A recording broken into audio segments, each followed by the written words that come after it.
Hello, students. This is Rahila Khurshid and welcome to study hub. आज का हमारा टॉपिक है human rights. So let's start. Human rights यानी कि मानव अधिकार।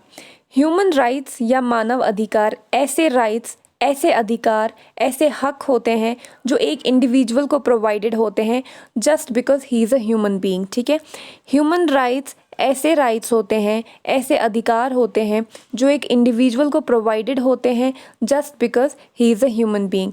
As a human being, as an individual, उनके पास जो राइट्स हैं, प्रोवाइडेड हैं राइट्स, अधिकार हैं, उनको हम ह्यूमन राइट्स कहते हैं। ये जो ह्यूमन राइट्स होते हैं ये यूनिवर्सल राइट्स होते हैं, inherent to all of us, यानी कि ये हमारे पास बाय बर्थ ही प्रेजेंट होते हैं। जब हम बर्थ लेते हैं फ्रॉम दैट वेरी डे हमारे पास ये राइट्स जो हैं ऑटोमेटिकली आ जाते हैं। ठीक है, regardless of nationality, sex, national और ethnic origin, colour, religion, language और एनी अदर स्टेटस, इन सब चीज़ों के बावजूद एक इंडिविजुअल के पास जो भी राइट्स प्रेजेंट होते हैं उनको हम ह्यूमन राइट्स कहते हैं। ये जो ह्यूमन राइट्स हैं ये मोस्ट फंडामेंटल राइट्स आते हैं, यानी कि बहुत ही बेसिक राइट्स इसमें आते हैं जो हैं तो बहुत ही बेसिक से, बट ये बहुत इंपॉर्टेंट रोल प्ले करते हैं एक इंडिविजुअल को एक एक स्मूथ लाइफ देने के लिए या फिर एक सोफिस्टिकेटेड लाइफ प्रोवाइड करने के लिए। ठीक है, इसमें हमारे पास जैसे right to live, right to life आता है हमारे पास, rights to food, education, work, health, liberty. ठीक है, ये हमारे पास कुछ ह्यूमन राइट्स आते हैं। Let's repeat it again. Human rights क्या होते हैं?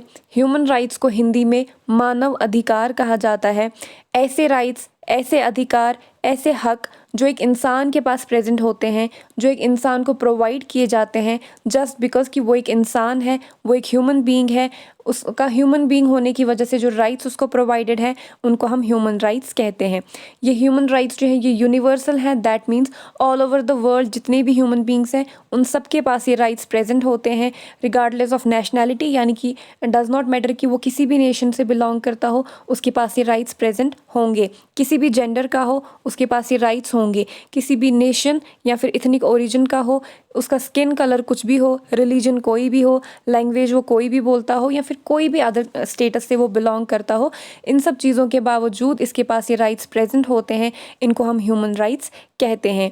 ये ह्यूमन राइट्स बहुत ही फंडामेंटल मतलब मोस्ट फंडामेंटल राइट्स होते हैं, बहुत ही बेसिक होते हैं बट बहुत इंपॉर्टेंट होते हैं, एक इंडिविजुअल को एक स्मूथ लाइफ लीव करने में हेल्प करते हैं और एक सोफिस्टिकेटेड लाइफ प्रोवाइड करते हैं। इसमें हमारे पास बहुत सिंपल से राइट्स आते हैं, जैसे राइट टू लाइफ, एक इंडिविजुअल को हक होता है कि वो जिए, वो अपनी लाइफ जो है वो स्पेंड करे। Right to food, right to education, work, health and liberty. This was the general introduction of human rights. जो वर्ल्ड ह्यूमन राइट्स डे है, वर्ल्ड ह्यूमन राइट्स डे जो है ये हर साल 10th ऑफ दिसंबर को मनाया जाता है। 10th ऑफ दिसंबर को सेलिब्रेट किया जाता है। क्यों सेलिब्रेट किया जाता है? क्योंकि ये कोमेमोरेट करता है एक मेमोरी को कोमेमोरेट करता है। क्या हुआ था इस दिन, कैसा कौन सा इंसिडेंट हुआ था इन द ईयर 1948, क्या हुआ था, जो यूनाइटेड नेशंस हैं, यूएन जनरल असेंबली जो है उन्होंने अडॉप्ट किया UDHR, universal declaration of human rights. ठीक है, यूडीएचआर जो है ये पार्ट है किसका? International bill of human rights का। ये हम आगे देखेंगे कि international bill of human rights क्या होता है। जो जिनेवा है जिसमें बहुत सारे रीजनल ऑफिसेज प्रेजेंट हैं, बहुत सारे रीजनल ऑफिसेज इसमें कनेक्टेड हैं। इसमें office of the commissioner for human rights भी है जिसने रिस्पॉन्सिबिलिटी लीड की कि जो यूएन है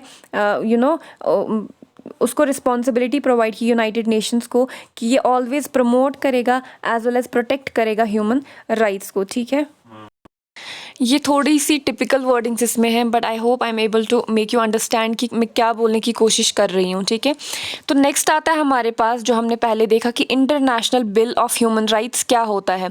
तो अब हम यहाँ पे देखते हैं कि क्या होता है international bill of human rights. During the following the second world war, जब सेकेंड वर्ल्ड वॉर हुआ 1939 to 45, कुछ सीरीज ऑफ डिक्लेरेशंस और कॉन्वेनेंट्स आए जिन्होंने आर्टिकुलेट किया यूनिवर्सल ह्यूमन राइट्स को। ठीक है, 1948 में फॉर द फर्स्ट टाइम कुछ कंट्रीज़ जो है उन्होंने एग्री किया कि कुछ कॉम्प्रिहेंसिव लिस्ट फॉर्मेशन हो किस पे, ह्यूमन राइट्स पे, इनअलाइनेबल ह्यूमन राइट्स पे। यानी कि इनअलाइनेबल ह्यूमन राइट्स का मतलब ये है कि जिनको अलग नहीं किया जा सकता है, जिनको सेपरेट नहीं किया जा सकता है, ठीक है।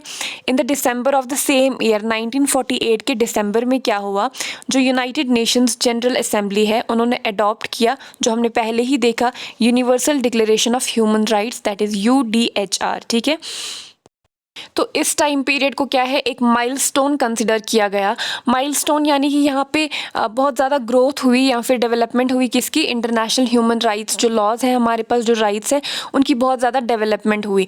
तो इसकी वजह से इस टाइम पीरियड को एक माइलस्टोन कंसिडर किया जाता है। उसके बाद 30 आर्टिकल्स जो UDHR के अंडर आते हैं वो कुछ प्रिंसिपल्स प्रोवाइड करते हैं और बिल्डिंग ब्लॉक्स प्रोवाइड करते हैं, जो जो करंट और फ्यूचर ह्यूमन राइट्स कन्वेंशंस कुछ प्रोवाइड करते हैं, कुछ ट्रीटीज़ प्रोवाइड करते हैं, कुछ लीगल इंस्ट्रूमेंट्स प्रोवाइड करते हैं।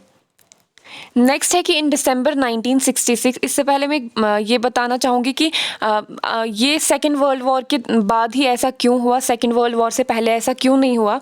क्योंकि सेकेंड वर्ल्ड वॉर से पहले हमारे पास बहुत सारे मोनार्कीज़ थे, बहुत सारे राजाज थे, बहुत सारे डिक्टेटर्स थे, जिनकी वजह से क्या होता था कि जो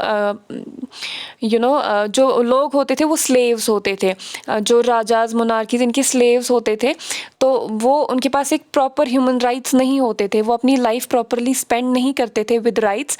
but after this second world war बहुत सारे जो एम्पायर्स थे वो ख़त्म हो गए, जैसे ऑटोमन एम्पायर वगैरह ख़त्म हो गए और डेमोक्रेसी आने लगी कंट्री में, जिसकी वजह से सेकेंड वर्ल्ड वॉर के बाद ही हर एक इंडिविजुअल को, हर एक ह्यूमन को ह्यूमन राइट्स प्रोवाइड किए जाने लगे। नेक्स्ट है कि इन दिसंबर 1966 क्या हुआ, जो UN जनरल असेंबली है उन्होंने 2 इंटरनेशनल ट्रीटीज़ जो हैं वो अडॉप्ट किए, जो फर्दर शेप करते थे किसको, इंटरनेशनल ह्यूमन राइट्स को। यानी कि फर्दर ये बिल्डअप करते थे, वी कैन से डेवलपमेंट करते थे, यानी कि मोर प्रोविजन ऑफ ह्यूमन राइट्स से करते थे। कौन, जो इंटरनेशनल ट्रीटीज़ अडॉप्ट की थी UN जनरल असेंबली ने। 2 हमारे पास ट्रीटीज़ थे। The first one was international covenant on economic, social and cultural right, ठीक है। तो पहली ट्रीटी हमारे पास क्या थी, international covenant on economic, social and cultural right, ICESCR। ये जो है ये जो ट्रीटी थी हमारे पास क्या मॉनिटर करती थी, ये प्रोवाइड करती थी इंडिविजुअल्स को, ह्यूमन बींग्स को rights on the basis of what, economies, social and cultural rights इनको प्रोवाइड करती थी।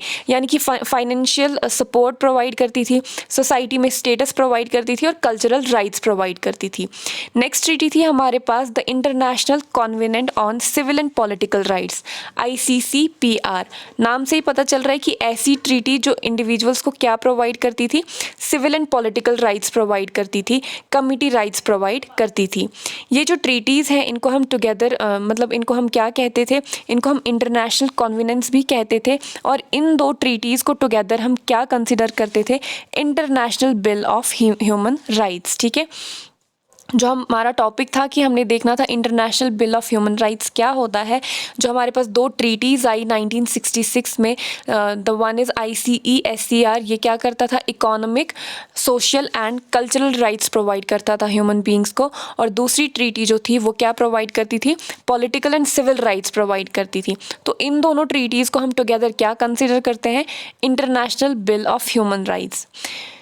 आई होप यहाँ तक आपको समझ आया होगा। नेक्स्ट टॉपिक है हमारा human rights as incorporated in Indian laws. यानी कि ये जो राइट्स हैं, ये जो ह्यूमन राइट्स हैं, ये इनकॉर्पोरेट किए गए किसमें, इंडियन लॉज में, इंडियन कॉन्स्टिट्यूशन में ये इनकॉर्पोरेट किए गए, यानी कि इनको नेसेसरी बनाया गया, ठीक है। अब हम ये देखते हैं कि कहाँ कहाँ पे ये राइट्स हमारे पास प्रेजेंट हैं। जो इंडियन कॉन्स्टिट्यूशन है इन्होंने इनकॉर्पोरेट किए several provisions of human rights, किसमें, इंडियन कॉन्स्टिट्यूशन में। जो पार्ट 3 ऑफ फंडामेंटल राइट्स है फ्रॉम आर्टिकल 14 टू आर्टिकल 32, इसमें हमारे राइट्स, ह्यूमन राइट्स प्रेजेंट है। Article 14 to 18 of the constitution जो है ये हमें क्या गारंटी करता है, right to equality to every citizen of India. यानी कि राइट टू इक्वालिटी, हर एक इंडिविजुअल, हर एक ह्यूमन बीइंग जो है इक्वल है, उसे इक्वली ट्रीट करना है irrespective of their caste, creed, religion, language, colour, nationality. इन सब के इन सब के इरिस्पेक्टिव क्या करना है, एक इंडिविजुअल को इक्वली ट्रीट करना है, ठीक है। तो फर्स्ट जो हमारा राइट है that is right to equality to every citizen of India, ये क्या है, आर्टिकल 14 to 18 के अंडर आता है। Next is article 19। आर्टिकल 19 किससे डील करता है, freedom of speech and expression, ठीक है। ये freedom of speech and expression का क्या मतलब है, राइट टू स्पीक, यानी कि आप अपने पॉइंट ऑफ व्यूज़ रख सकते हो, जो भी मतलब जैसे हम करते हैं ना, जैसे कॉलेजेस में या यूनिवर्सिटीज़ में जो स्टूडेंट्स हैं वो प्रोटेस्ट करते हैं, वो बोलते हैं, मतलब अपनी यूनिवर्सिटीज़ के अगेंस्ट अगर कोई भी चीज़ें होती हैं, अपने कॉलेजेस के अगेंस्ट चीज़ें बोलते हैं। क्यों वो बोल पाते हैं, because they are having that right to speak, they have freedom of speech and expression. हम बोल सकते हैं, हम अपने पॉइंट ऑफ व्यू रख सकते हैं, हमारे बोलने पे हमें कोई मतलब हमें कोई कॉन्सिक्वेंसेज नहीं सहने, क्योंकि we have that right to speak, ठीक है। तो आर्टिकल 19 में हमारे पास क्या आता है, freedom of speech and expression. Next is article 21। Article 21 कौन सा राइट प्रोवाइड करता है, right to life and liberty. Right to life and liberty का मतलब है कि हर एक इंडिविजुअल के पास राइट है जीने का, ठीक है। एक इंडिविजुअल जी सकता है, अपनी लाइफ स्पेंड कर सकता है विद प्रॉपर लिबर्टी, डिग्निटी, एक रिस्पेक्टफुल लाइफ जीने का राइट है हर एक इंडिविजुअल के पास।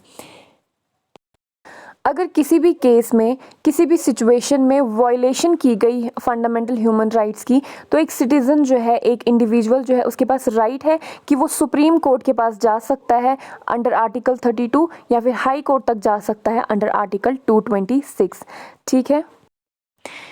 ऐसा इसलिए क्योंकि इंडिया जो है universal declaration of human rights जो है उसमें भी क्योंकि यूनिवर्सल डिक्लेरेशन का मतलब ही है ऑल ओवर द वर्ल्ड, तो इंडिया भी जो है इसमें इन्वॉल्व है। इंडिया भी जो है अपने सिटीजन्स को राइट्स प्रोवाइड करता है, और इन्होंने ICESCR जो हमने पीछे 2 ट्रीटीज़ पढ़ी थी उनको भी इन्होंने अडॉप्ट किया हुआ है।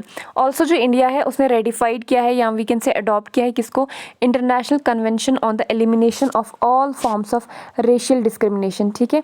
यानी कि एक ट्रीटी है, एक इंटरनेशनल कन्वेंशन है जो क्या बताता है कि कोई भी रेशियल डिस्क्रिमिनेशन नहीं होना चाहिए, यानी कि रेसेस के बीच में डिस्क्रिमिनेशन नहीं होना चाहिए। डिफरेंट रेसेस जो होती हैं, जैसे कोई ब्राउन्स हैं, ब्लैक्स हैं, वाइट्स हैं, जो भी होते हैं, ये on the basis of skin colour we can say कोई भी डिस्क्रिमिनेशन नहीं होना चाहिए, कोई भी अनटचेबिलिटी नहीं होना चाहिए।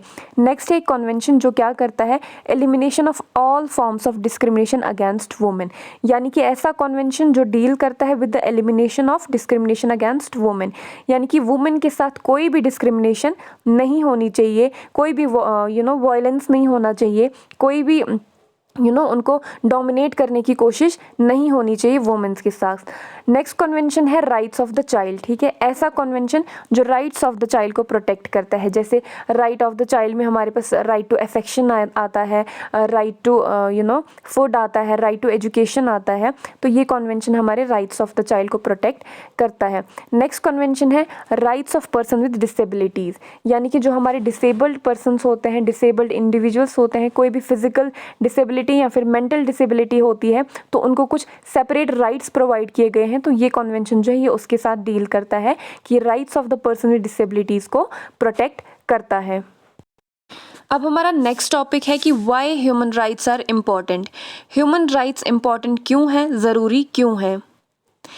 तो first point is human right जो है ये प्रोटेक्ट करता है एक इंडिविजुअल को फ्रॉम बीइंग एब्यूज्ड और डिस्क्रिमिनेटेड, ठीक है। एक ह्यूमन बीइंग को जो है ये ह्यूमन राइट्स जो है प्रोटेक्ट करते हैं एब्यूज़ होने से, वायलेशन फेस करने से उसको प्रोटेक्ट करते हैं, किसी भी टाइप की डिस्क्रिमिनेशन से उसको प्रोटेक्ट करते हैं, या फिर इक्वल अपॉर्चुनिटीज़ प्रोवाइड करने में हेल्प करते हैं। इंडिविजुअल जो है विद दीज ह्यूमन राइट्स क्या कर सकता है, स्पीक आउट कर सकता है, अपने पॉइंट ऑफ व्यू रख सकता है, स्पीक आउट कर सकता है, प्रोटेस्ट कर सकता है अगेंस्ट एनी सोसाइटल इनजस्टिस। अगर उसके साथ कोई भी इनजस्टिस हो रहा है, कोई भी इविल प्रैक्टिसेस हो रही हैं उसके साथ सोसाइटी में, तो वो उसके अगेंस्ट जो है स्पीक आउट कर सकता है, शाउट आउट कर सकता है। ह्यूमन राइट्स जो है ये गारंटी करते हैं कि जो पीपल हैं पीपल की जो फंडामेंटल नेसेसिटीज़ हैं उनको एड्रेस की जानी चाहिए, यानी कि ह्यूमन राइट्स एक इंडिविजुअल को राइट प्रोवाइड करता है कि उसकी जो नीड्स हैं, उसकी जो नेसेसिटीज़ हैं उनको एड्रेस किया जाना चाहिए। नेक्स्ट है freedom of speech and expression, ये प्रोवाइड करता है। रिलीजियस फ्रीडम ये प्रोवाइड करते हैं, और एक यूनिफॉर्म नॉर्म फॉर गवर्नमेंट जो है ये प्रोवाइड किया जाता है बाय ह्यूमन राइट्स। तो this is why human rights are very much important, ठीक है।